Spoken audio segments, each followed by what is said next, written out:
Schatz, ich weet je dat du dort an der Bus, ne? Das ist nun nicht das erste Mal, dass ich das machen will, ne? Aber wo kommst du denn auf die Trichte, dass du mit Melkboom nach uns Boer Herrn will zum Melk holen?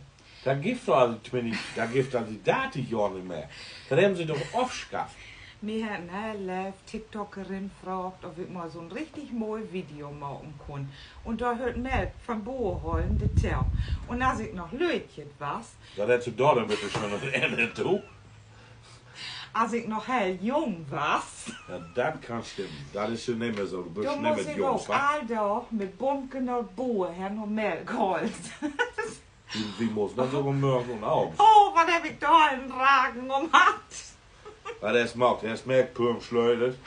Der hau wieder so in Ruhe und Allmann an. Und mit dieser Plastikbumm, da ging der Henkel da mal auf und flatsch, da flog der Herr Bumke.